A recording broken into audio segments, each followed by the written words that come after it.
necə eləyək ki, pisliklərimiz nəinki aradan getsin, yaxşılığa çevrilsin. Yol istəyirsiniz? Yol deyim sizə. O tullantıları görsən emal eləyib, mən üzr istəyirəm, amma bugün dedim də pisliklərdən danışıq deyə misallar da pisdir. Tullantıları emal eləyib bir məhsula çevirirlər. Görmüsünüz də, bəzi xüsusi bu işlə məşğul olan müəssisələr var. Tullantıları faydalı bir şeyə çevirirlər.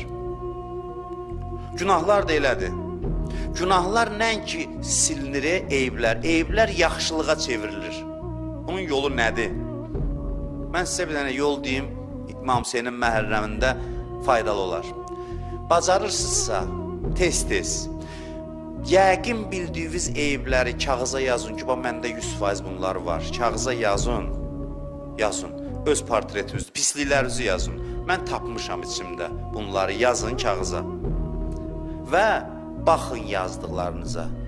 Özünüz haqqında, öz qənaətinizə, öz eyiblərinizə baxın.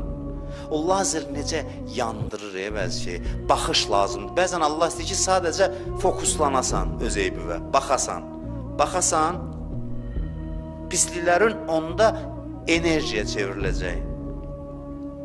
Özünə bax, kağızın üzərində. Hələ tapdıqlarını yaz, denən, bax, busan da. Adam öz-özünü, bax, busan. Bunu da eləmirik. Yox, ki, mən yaxşıyam, denən yaxşıyam. Denən, bax, busan. Görürsən, kimsən? Təkəbbürdən ibarətsən, həsəddən ibarətsən, o qədər eyiblər var, tapmaq lazımdır. Bu bir dəqiqə var, oturub baxırsan ona. Hədis buyurur ki, 40 il ibadətdən üstündür. Hədis buyurur. Buyurur ki, zəmmukə li nəfsik əfzəl min ibadətikə 40 sənə.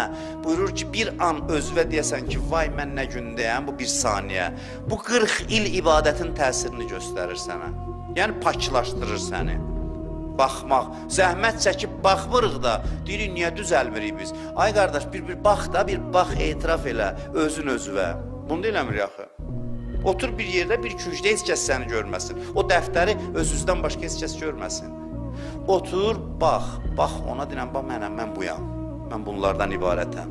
Vay olsun mənə. Bugün bir ustada qulaq asırdım.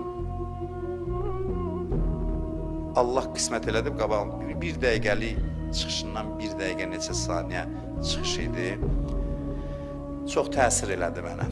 Deyir ki, əgər Hürrün cənnətdə, İmam Hüseynin sahabəsi, Hürrün cənnətdə yadına düşsə ki, İmam Hüseynə nə pislik eləyib, cənnəti cəhənnəmə çevirirlər. Yadına düşsə ki, nə pislik eləyib İmam Hüseynə. Ona görə də nə baş verir? Allah yadından çıxardır, silir yaddaşından. Allah belə Allahdır, bax, bağışlayanda belə eləyir. Eybi ki, etiraf edirsən, silir.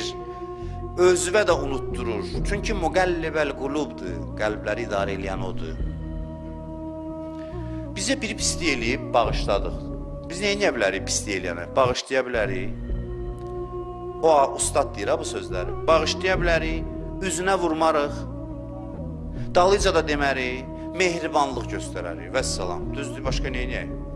Amma o ki, içində xəcalət çəkəcək, ona biz əlac eləyən birik.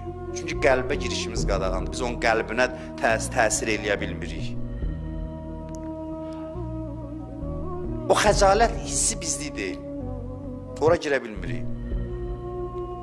Amma Allah belə eləyir. Allah deyir, tövbə eləyərsənsə, etiraf eləyərsənsə, nəinki bir məxluq tapılmaz ki, sənin pisliyi və şəhadət versin.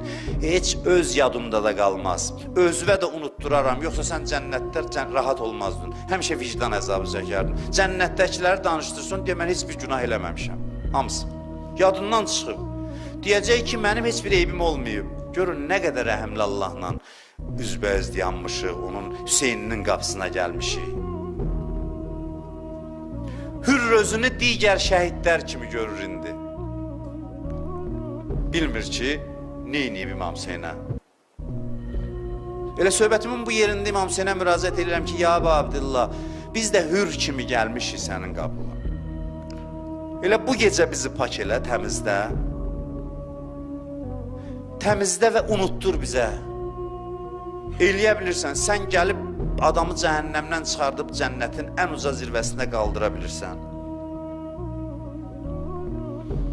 Yazın eyiblərinizi və baxın hərdən və dinən ki, özünə ki, baba sən busan, çox özü yuxarı qaldırma. O adamlar paklanır ki, eyiblərini görməyə adət eləyiblər. Eybi görməyə gərək özünü adət eləyəsən, adətin olsun bu. Qorxma, qaçma, heç nə olmaz. Özünü etiraf eləyəndə heç nə qorxulu bir şey yoxdur. Xəcalət çək. Bir dənə gözəl hədis deyim, gözəl hədisdir. Mövzuya aid gözəl hədisdir. Hədisə qulaq asın, xahiş edirəm. Mən özüm biraz bərk danışıram ki, hər yanda eşidilsin, bilməm, indi səsim çatır, çatmır. Hədis buyurur ki, möminlər cənnətə gedəndə cənnətin qapısının ağzında bir bulaq var. Bulaqlar bizim gördüyümüz bulaqdan deyil. Orada hər şeyin həm maddi, həm mənəvi mənası var cənnətdə. Qulaq asın.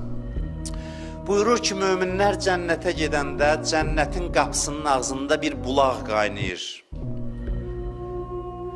Möminlərə deyərlər ki, cənnətə girməmiş, gedin bu bulaqdan için, sonra gedin cənnətə. Sonra daxil olun. Niyə? Niyə? Qulaq asın. Ona görə ki, deyir ki, sənin qəlbində bir zərrə həsəd qalıb. Hələ. Bu qədər işdən sonra. Həsəd qalıb. Ged ondan iç, o bulaq, o həsədin son damcısını sənin ürəyindən çıxartsın, paklanıb cənnətə daxil ol.